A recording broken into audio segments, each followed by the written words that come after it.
மாசில்லா சுத்தமா திருப்புண்ணிய தீர்த்தத்தினால் குற்றம் நீங்கி விடகுணம் மாறேற்ற ஆட்டுக்குட்டியின் இரத்தத்தினால்.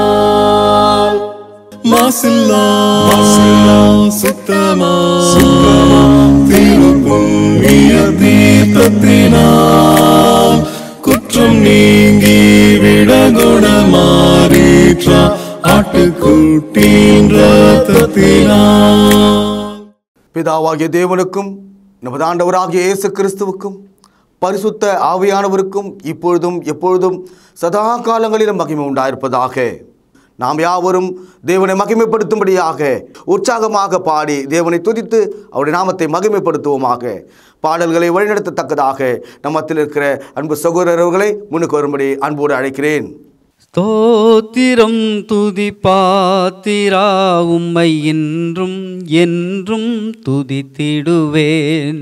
ஸ்தோத்திரம் துதி பாத்திரா உம்மை இன்றும் என்றும் துதித்திடுவேன்.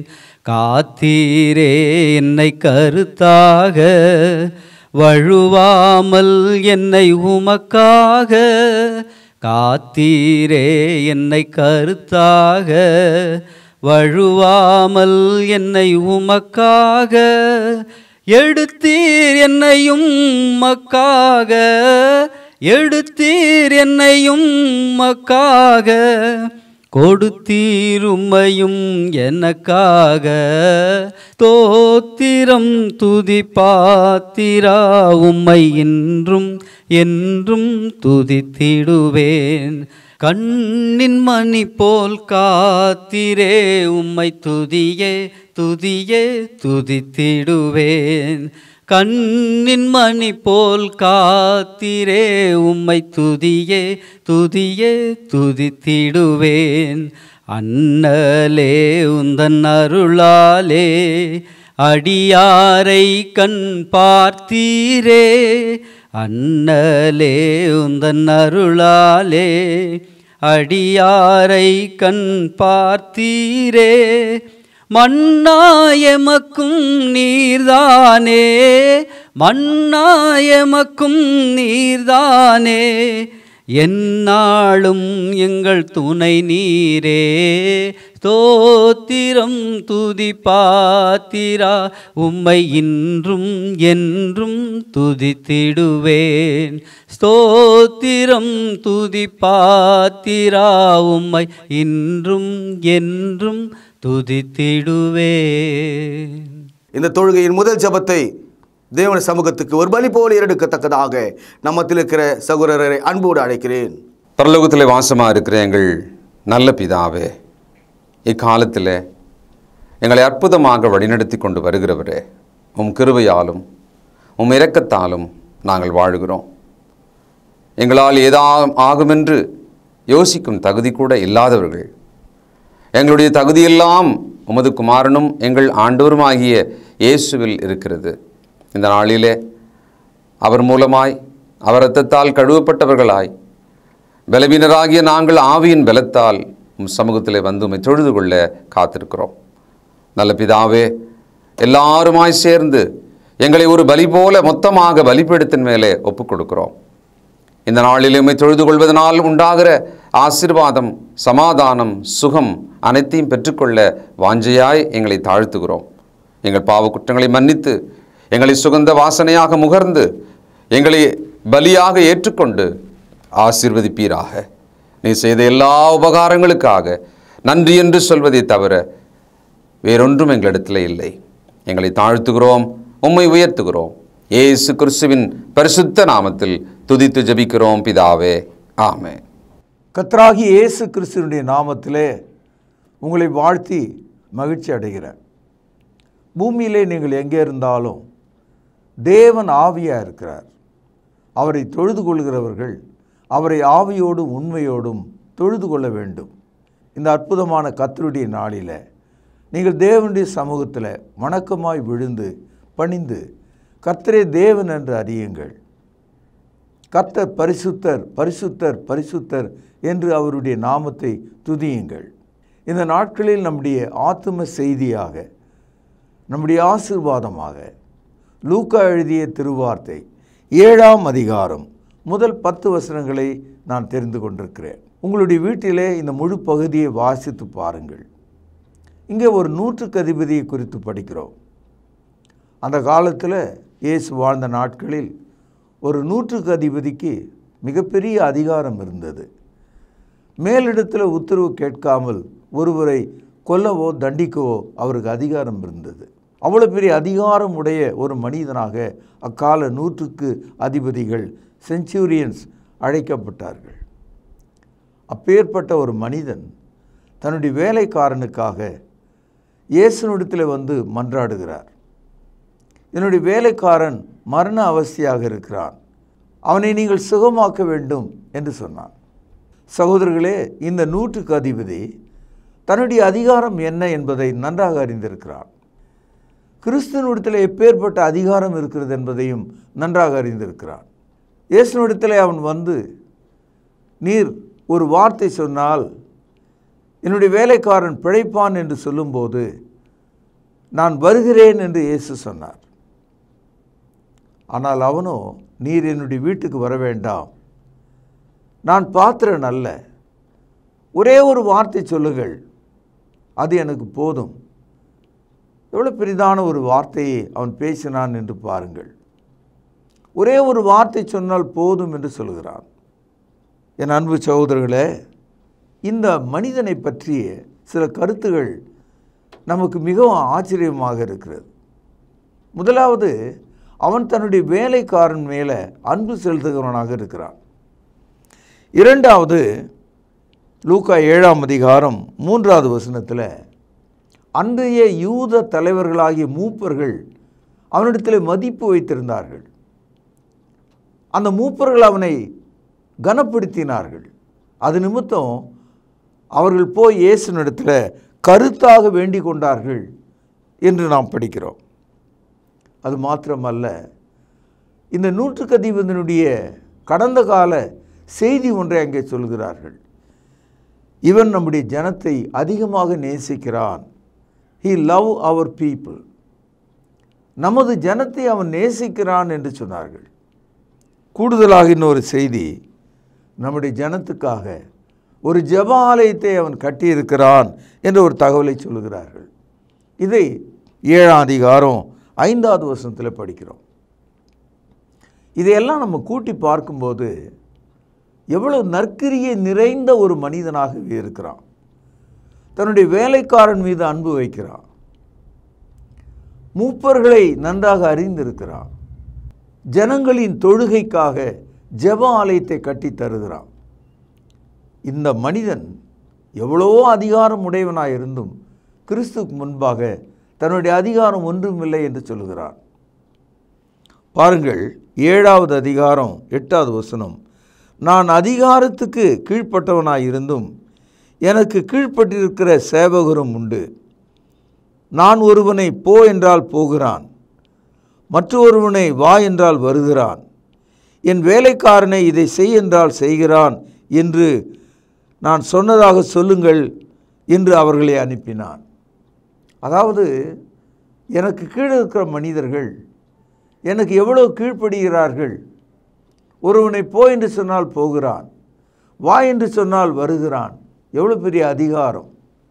ஆனால் மனிதனுடைய வாழ்க்கையில் நீங்களும் நானும் கூட ஏதோ ஒரு அதிகாரம் உடையவர்களாக தான் இருக்கிறோம். ஒரு குடும்பத்தில் அதிகாரம் செலுத்துகிறோம், ஒரு தெருவில் அதிகாரம் செலுத்துகிறோம், சமுதாயத்தில் அதிகாரம் செலுத்துகிறோம். மக்கள் அதிகாரத்தை விரும்புகிறார்கள். அதிகாரத்தை விரும்பாத மனிதர்கள் கிடையாது. ஒரு மனிதன் இன்னொரு மனிதன் மீது எப்படியாவது சிறிதளவு அதிகாரத்தை செலுத்த தான் மனிதன் விரும்புகிறான். தன்னுடைய அதிகாரத்தை வெளிப்படுத்த மனிதன் விரும்புவது இயல்பு. ஆனால் எல்லா அதிகாரங்களும் இயேசு கிறிஸ்துக்கு முன்பாக ஒன்றுமே இல்லை. அதை தான் இந்த நூற்றுக்கு அதிபதி நமக்கு ஒரு தகவலாக சொல்கிறார். என்னுடைய வாயின் வார்த்தைகள் மனிதர்களை கீழ்ப்படிய செய்கிறது, ஆனால் இயேசுவின் வார்த்தைகள் இயற்கையை கீழ்ப்படிய செய்கிறது. பிசாசுகளை கீழ்ப்படிய செய்கிறது, மனுஷருக்கு சுகங்களை கொண்டு வருகிறது. நீர் ஒரு வார்த்தை சொன்னால் போதும் என்று அவன் சொன்னான். லூக்கா 7ஆம் அதிகாரம் 7வது வசனம். நான் உம்மிடத்தில் வரவும் என்னை பாத்திரனாக எண்ணவில்லை, ஒரு வார்த்தை சொல்லும், அப்பொழுது என் வேலைக்காரன் சுஸ்தமாவான். இந்த காலையில் நான் உங்களுக்கு சொல்லக்கூடிய கருத்து இதுதான். இயேசுவின் ஒரு வார்த்தை உங்களை மாற்றும், உங்களை சுகமாக்கும். ஒரு கொடிதான காலத்தில் நாம் வாழ்கிறோம். மனிதனுடைய அறிவு பெருத்து விட்டது, அதனால் மனுஷனுடைய நோவும் பெருத்து விட்டது. ஒவ்வொரு தும்பலுக்கும், ஒரு சளி பிடித்தலுக்கும், ஒரு சிறு ஜுரத்துக்கும், எந்த ஒரு உடல் வலிக்கும் மனிதர்கள் மருத்துவத்தையும் மருந்துகளையும் தேடுகிறார்கள். ஆகவே இப்பொழுது நோயின் தாக்கம் அதிகமாக தெரியுது மனிதனுக்கு. நம்மை சுகமாக்கும் இரட்சகர் நமக்கு தேவையாக இருக்கிறார். இந்த உலகத்தின் மருந்துகளை கடந்து நாம் சுகமாக வேண்டும். நம்மை சுகமாக்குறவர் இயேசு கிறிஸ்து மாத்திரமே. சங்கீதம் 41 5, 6 வசனங்கள். அவன் எப்பொழுது சாவான், அவன் பேர் எப்பொழுது அழியும் என்று என் சத்துருக்கள் எனக்கு விரோதமாய் சொல்கிறார்கள். ஒருவன் என்னை பார்க்க வந்தால் வஞ்சனையாய் பேசுகிறான், அவன் இருதயத்தில் அக்கிரமத்தை சேகரித்து கொண்டு தெருவிலே போய் அதை தூற்றுகிறான். மனிதர்கள் மற்றவர்கள் சுகமாவதை விரும்புவது கிடையாது. சில வருஷங்களுக்கு முன்பாக என்னுடைய வயிற்றில் ஒரு பெரிய கேன்சர் வியாதி வந்து மருத்துவமனையில் மரணத்தில் போராடி நான் சுகம் பெற்று வந்தேன். அப்பொழுது சபையார் என்னை வந்து பார்த்தாங்க, என்னுடைய தெருவில் இருக்கிறவர்கள் சிலர் என்னை வந்து பார்த்தாங்க. ஆனால் பக்கத்து வீட்டில் இருக்கிற ஒரு நண்பர், அவர் வந்து என்னை பார்க்கல. அது ரொம்ப வருத்தமாக இருந்தது எனக்கு. நான் சுகம் பெற்று நலமாகி வழக்கம் போல் காலையில் நடக்க ஆரம்பித்தேன். எப்பொழுதும் ஒரு 5 மணிக்கெல்லாம் நடக்க ஆரம்பிச்சிடுவேன். அப்பொழுது அவர் என் பின்னாலேயே வந்தார். எப்படி இருக்கீங்க அப்படின்னு என்னை கேட்டார். நலமாக இருக்கிறேன் என்று சொன்னேன். அதுக்கப்புறம் அவர் எனக்கு நிறைய புத்திமதிகளை சொல்ல ஆரம்பித்தார். இப்படி நடந்துங்க, இந்த மருந்து சாப்பிடுங்க, இந்த இடத்துல ஆப்ரேஷன் ஆனால் அப்படி தான் இருக்கும், வலி இருக்கும், திரும்பவும் கூட வந்துடும், நீங்கள் ஜாக்கிரதையாக இருக்கணும் அப்படின்னு எல்லா காரியங்களும் சொல்ல ஆரம்பித்தார். நான் நினச்சேன், நம்மளை பார்க்க தான் வரல, ஆனால் இவ்வளோ நல்ல விஷயங்கள்லாம் இவர் சொல்கிறாரே அப்படின்னு நினைத்து கொண்டே நான் அவரை பார்த்து கேட்டேன், ஏதோ உங்களுக்கு ஆப்ரேஷன் ஆன மாதிரி எல்லா மருத்துவ முறைகளையும் சிகிச்சைகளையும் நீங்கள் எனக்கு சொல்கிறீங்களே, உங்களுக்கு எப்படி இந்த அனுபவம் வந்தது என்று கேட்டேன். அதுக்கு அவர் சொல்கிறாரு, நான் எவன் கொடுத்துருந்த நாசம் பண்ணேன், யாருக்கு நான் துரோகம் பண்ணேன், எனக்கு ஏன் அப்படிப்பட்ட கேன்சர் வரப்போகுது அப்படின்னு சொன்னார். என் அன்பு சகோதரில் அதை கேட்டு நான் திடுக்கிட்டேன். இந்த ஆளை பார்க்காம இருந்தால் நல்லா இருந்திருக்கும்னு நான் நினச்சேன். அது மாத்திரம் இல்லை, நல்ல வேளை ஆப்ரேஷன் ஆகி ஹாஸ்பிட்டலில் இருந்த நாளில் இவன் வராமல் போனது மேலுன்னு நான் நினச்சேன். மனிதர்கள் ஒருவனை மருத்துவமனையில் போய் பார்க்கும்போது, நலம் விசாரிக்கும்போது அவன் மனசில் என்ன இருக்குதுன்னு பாருங்கள். ஒருவன் என்னை பார்க்க வந்தால் வஞ்சனையாய் பேசுகிறான், அவன் இருதயத்தில் அக்கிரமத்தை சேகரித்து கொண்டு தெருவில் போய் அதை தூற்றுகிறான். சங்கீதம் 41 3வது வசனம். படுக்கையின் மேல் வியாதியாய் கிடக்கிற அவனை கர்த்தர் தாங்குவார், அவனுடைய வியாதியிலே அவன் படுக்கையை முற்றிலும் மாற்றி போடுவார். தேவனுடைய பிள்ளைகளே, வஞ்சனை நிறைந்த மனிதர்கள் மத்தியில் நாம் வியாதியிலே படுத்திருக்கும்போது தேவன் நம்மை சுகமாக்குவார் என்று நீங்கள் விசுவாசிக்க வேண்டும். 107வது சங்கீதம் 20வது வசனம். அவர் தமது வசனத்தை அனுப்பி அவர்களை குணமாக்கி அவர்களை அழிவுக்கு தப்புவிக்கிறார். God sent his word and healed them. தேவன் தமது வசனத்தை அனுப்பி அவர்களை சுகமாக்குகிறார். இன்றைக்கும் கூட தேவனுடைய வசனத்தை எடுத்து நாம் படிக்கும்போது நாம் சுகத்தை பெற்றுக்கொள்கிறோம். இந்த 100க்கு அதிபதி எவ்வளோ அன்புள்ள ஒரு மனிதன், எவ்வளவு மதிப்புள்ள ஒரு மனிதன், எவ்வளோ பெரிய அதிகாரம் உடைய ஒரு மனிதன். அந்த மனிதன் அழைத்த போது, இயேசு நான் வருகிறேன், நான் அவனை வந்து சுகமாக்குவேன் என்று சொன்னபோது இயேசுவை பார்த்து அவன் சொன்ன வார்த்தை நமக்கு மிகுந்த ஆச்சரியத்தை கொடுக்கிறது. என்ன சொல்கிறான் என்று பாருங்கள். 6வது வசனம். அப்பொழுது இயேசு அவரோடு கூட போனார். வீட்டுக்கு சமீபமான போது 100க்கு அதிபதி தன் சிநேகிதரை நோக்கி, நீங்கள் அவரிடத்தில் போய், ஆண்டவரே, நீர் வருத்தப்பட வேண்டாம், நீர் என் வீட்டுக்குள் வருவதற்கு நான் பாத்திரன் அல்ல. அவன் தன்னுடைய வீடு பாத்திரம் இல்லை என்று சொல்கிறான். ஒரு காலம் அந்த வீட்டுக்குள்ளே என்ன இருந்திருக்கும் நீங்கள் நினைக்கிறீங்க? அவன் எவ்விதமாக பொருளை சம்பாதித்தான், எத்தனை பேரை அவன் கொன்று போட்டான், பிறருடைய பொருள் எவ்வளவு அந்த வீட்டுக்குள்ளே இருக்கும். அவனுடைய பாவங்களை குறித்து அவன் நினைத்து பார்க்கிறான். ஒரு கால் வீடு என்று பேசும்போது குடியிருக்கிற வீடு மட்டுமல்ல, நம்முடைய இருதயத்தையும் அது குறிக்கிறது. என் அன்பு சகோதரர்களே, மார்க்கு 7வது அதிகாரம் 20 முதல் சில வசனங்களை வாசிக்கிறேன். மனிதனுடைய இருதயமாகிய வீட்டுக்குள்ளே என்ன இருக்கிறது என்று பாருங்கள். மனுஷனுக்குள்ளே இருந்து புறப்படுகிறதே மனுஷனை தீட்டுப்படுத்தும். எப்படி எனில், மனிதனுடைய இருதயத்துக்குள்ளிருந்து பொல்லாத சிந்தனைகளும், விபச்சாரங்களும், வேசித்தனங்களும், கொலைபாதகங்களும், களவுகளும், பொருளாசைகளும், துஷ்டதனங்களும், கபடும், காம விகாரமும், வன்கண்ணும், தூஷணமும், பெருமையும், மதிகேடும் புறப்பட்டு வரும். பொல்லாங்கானவைகளாகிய இவைகள் எல்லாம் உள்ளத்திலிருந்து புறப்பட்டு மனுஷனை தீட்டுப்படுத்தும் என்றார்.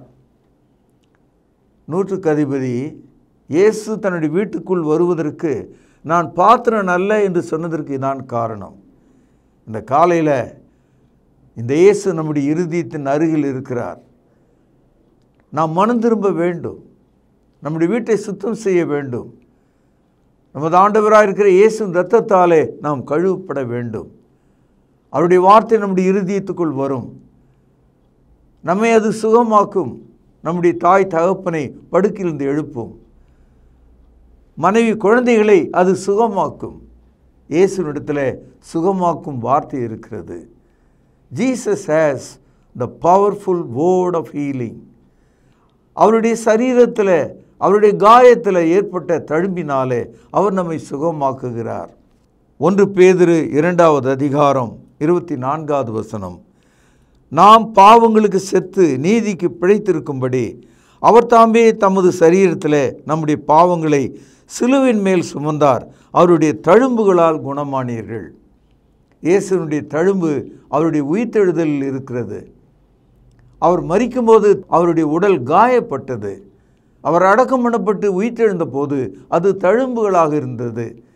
இயேசு மரித்தோர்ந்து எழுந்தார் என்று நீங்கள் விசுவாசிக்கும் போது அந்த வியாதியில் அவருடைய தழும்புகள் உங்களை சுகமாக்கக்கூடியதாக இருக்கிறது. இந்த காலையில் அந்த 100க்கு அதிபதியைப் போல என் வீட்டுக்கு வர நான் பாத்திரன் அல்ல என்ற அந்த உண்மையும் நீங்கள் புரிந்து கொள்ள வேண்டும். உங்கள் வீட்டை நீங்கள் சரி செய்து கொள்ள வேண்டும். அவர் உங்களுடைய வீட்டுக்குள் வர விருப்பமுள்ளவராயிருக்கிறார். வெளிப்படுத்தல் 3வது அதிகாரம் 20வது வசனம். இதோ வாசற்படியிலே நின்று தட்டுகிறேன். ஒருவன் என் சத்தத்தை கேட்டு கதவை திறந்தால் அவனிடத்திலே நான் பிரவேசித்து அவனோடு போஜனம் பண்ணுவேன். என் அன்பு சகோதரர்களே, இயேசு நம்முடைய வீட்டுக்கு வர விரும்புகிறார். நம்முடைய இருதய கதவை தட்டுகிறார். அவருடைய சத்தமாகிய சுவிசேஷத்தை கேட்டு, நற்செய்தியை கேட்டு உங்கள் மனம் திரும்புதலாகிய கதவை திறப்பீர்களானால் அவர் உள்ளே பிரவேசித்து உங்களோடு உணவுண்டு ஆகாரம் சாப்பிட்டு உங்களை அவர் சுகமாக்குவார். அவருடைய வார்த்தையாகிய அப்பத்தை உங்களுக்கு தருவார். அவர் தமது சரீரமாகிய உடலையும் அவர் சிந்திய இரத்தத்தையும் உடன்படிக்கையாக உங்களுக்கு வழங்குவார். அப்பொழுது நீங்கள் சுகமாவீர்கள். உங்கள் ஆத்மாவிலே சுகமாவீர்கள், உங்கள் சரீரத்திலும் சுகமாவீர்கள். என் அன்பு சகோதரர்களே, 100க்கு அதிபதி இயேசுவை அழைத்த போது நான் வருகிறேன் என்று வந்தார். உங்களிடத்தில் அவர் வருவார். உங்களுடைய பாரங்களை அவர் இறக்கி வைக்க விரும்புகிறார். மத்தேயு 11ஆம் அதிகாரம் 28வது வசனத்தில் வாசிக்கிறோம், வருத்தப்பட்டு பாரம் சுமக்கிறவர்களே, நீங்கள் எல்லாரும் என்னிடத்தில் வாருங்கள், நான் உங்களுக்கு இளைப்பாறுதலை தருவேன் என்கிறார். உங்களுடைய பாரங்களை நான் சுமப்பேன், என்னுடைய சுமையை நீங்கள் ஏற்றுக்கொள்ளுங்கள், அது லகுவாயிருக்கிறது, நீங்கள் பாரமான சுமையை சுமக்கிறீர்கள், நான் உங்களை இலகுவாக மாற்றுவேன், உங்களை சுகமாக்குவேன் என்று ஆண்டவர் சொல்கிறார். லூக்கா 7ஆம் அதிகாரம் 9வது வசனம். இயேசு இவைகளை கேட்டு அவனை குறித்து ஆச்சரியப்பட்டு திரும்பி தமக்கு பின் செல்கிற திரளான ஜனங்களை நோக்கி, இஸ்ரவேலர்களுக்குள்ளும் நான் இப்படிப்பட்ட விசுவாசத்தை காணவில்லை என்று உங்களுக்கு சொல்கிறேன் என்றார். Jesus was marveled at his faith. Even though he was a Roman, he had a great faith in God. தேவன் பேரில் மிகப்பெரிய விசுவாசம் உள்ளவனாக அவன் இருந்தான். நீங்களும் கூட இந்த காலையில் யாராக இருந்தாலும், இம்மதத்தைச் சேர்ந்தவராக இருந்தாலும், எந்த பண்பாட்டைச் சேர்ந்தவராக இருந்தாலும், எந்த சமுதாயத்தைச் சேர்ந்தவராக இருந்தாலும், இந்த இயேசுவிடத்தில் விசுவாசம் வைத்தால் அது உங்களுக்கு சுகத்தை உண்டாக்கும். லூக்கா 7ஆம் அதிகாரம் 10வது வசனம்.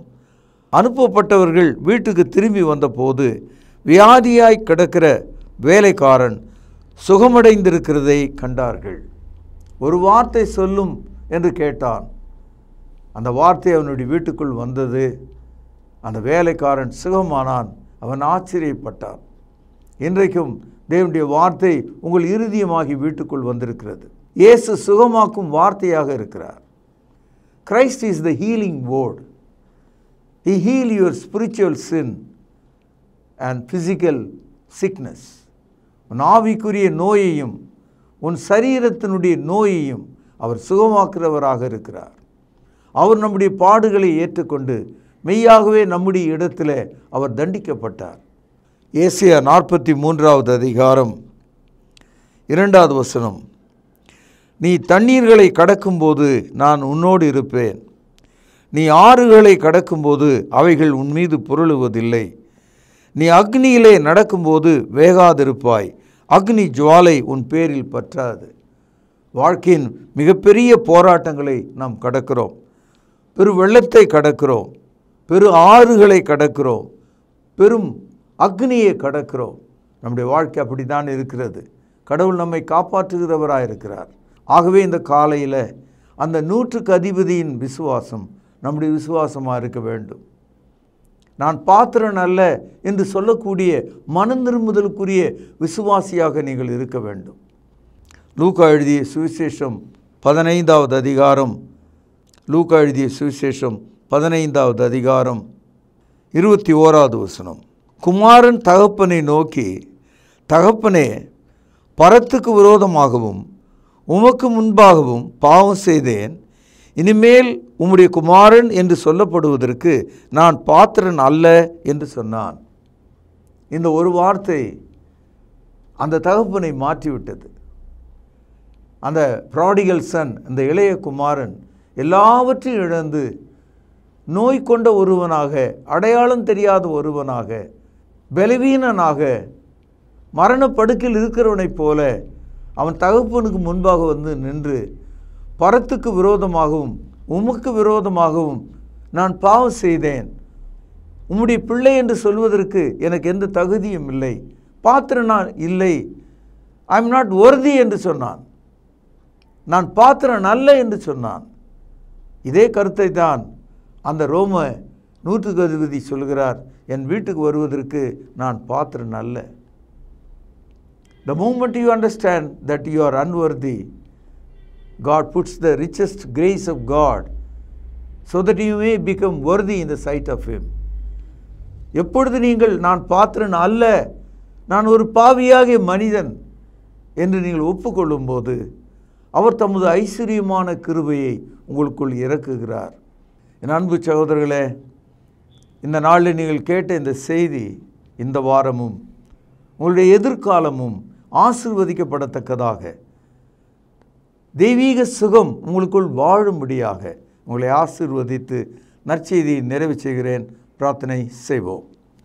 கிருபையும் இரக்கமும் தயவு நிறைந்த தகப்பனே, 100க்கு அதிபதி ஒரு வார்த்தை சொல்லும் என்று கேட்டது போல, அந்த 100க்கு அதிபதி என் வீட்டுக்கு வர நான் பாத்திரன் அல்ல என்று சொன்னது போல, 2 விஷயங்களிலே நாங்கள் உண்மையுள்ளவர்களாக இருக்க எங்களுக்கு உதவி செய்தரலும். ஆண்டவர் எங்களுடைய இருதயத்தை சுகமாக்கும், எங்கள் சரீரத்தையும் சுகமாக்கும். ஆண்டவர் இயேசுவின் நாமத்தில் ஜெபத்தை கேட்டருளும் ஜீவனுள்ள எங்கள் நல்ல பிதாவே, ஆமேன். நம்முடைய கர்த்தராகிய இயேசு கிறிஸ்துவின் கிருபை உங்கள் அனைவரோடும் நிலைத்திருப்பதாக. ஆமேன். கிறிஸ்து இயேசு தம்முடைய சரீரத்தை நமக்காக கிழிக்கு கொடுத்து தன்னுடைய இரத்தத்தை சிந்தினார். அவருடைய பந்தியை நினைவு கூறத்தக்கதாக நாம் ஆயத்தமாவோம். வழிநடத்தும்படியாக சகோதரர்களை அன்போடு அழைக்கின்றோம். கர்த்தருடைய பந்தியிலே பங்கு கொள்ளும்படி நம்மை நாமே ஆயத்தப்படுத்துவோம்.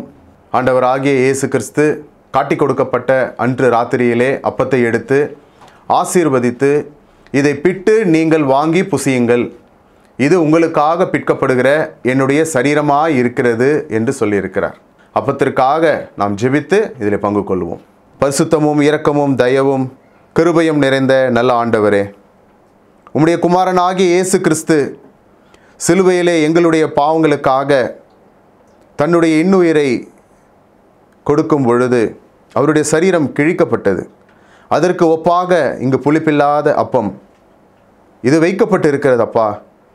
நீர் இந்த அப்பத்தை எங்களுக்கென்று ஆசீர்வதித்து தரும்படி விலையேற பெற்ற இயேசு கிறிஸ்துவினுடைய நல்ல நாமத்தினாலே இந்த ஜெபத்தை ஏறெடுக்கிறோம் அன்பின் பிதாவே, ஆமேன்.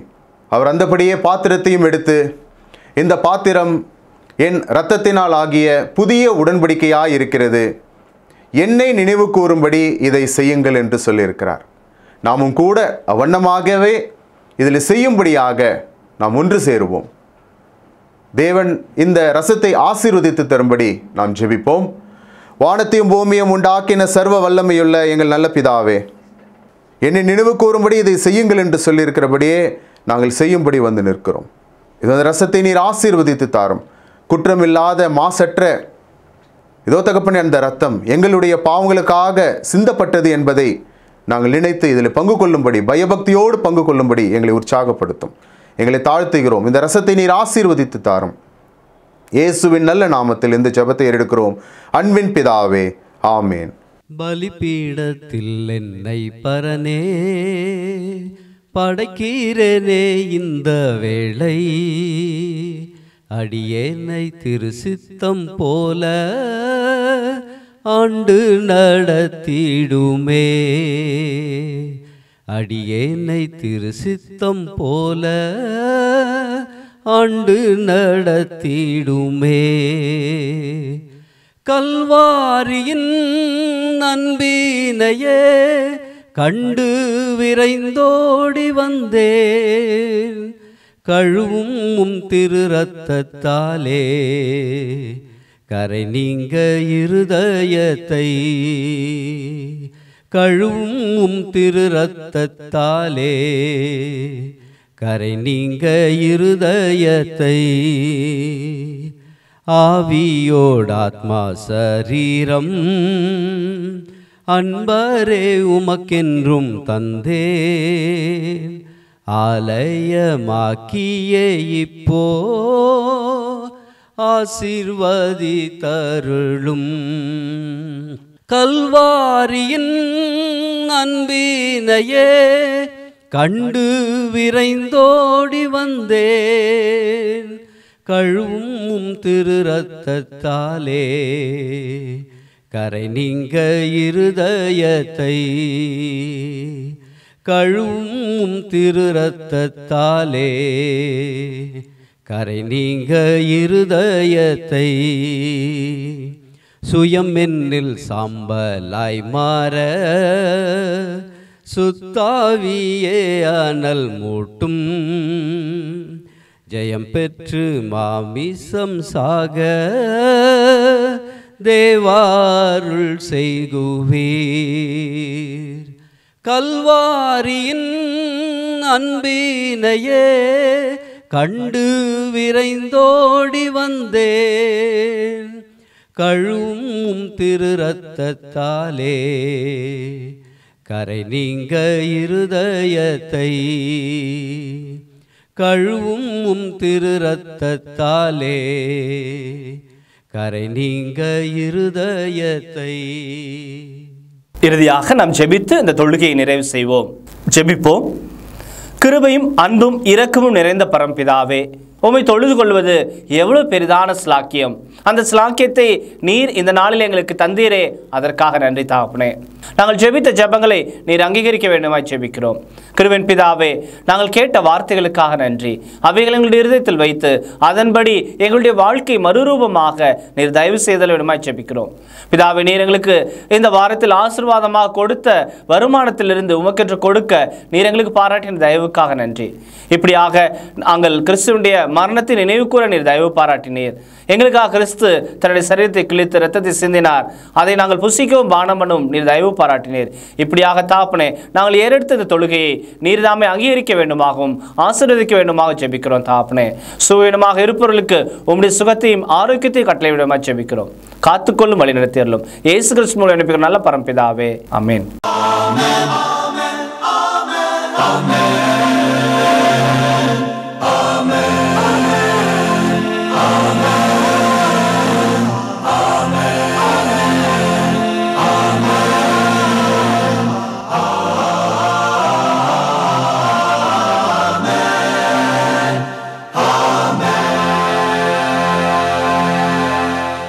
அன்பானவர்களே, புதிய ஏற்பாட்டு தொழுகைக்கு திரும்புங்கள். இடம் YMCA வளாகம், ஹைகோர்ட் எதிரில், பிரதி ஞாயிறு காலை 11 மணி அளவில் அன்புடன் அழைக்கிறோம். Come and worship with us every Sunday at 11 AM, YMCA Hall, opposite High Court, Parish Corner.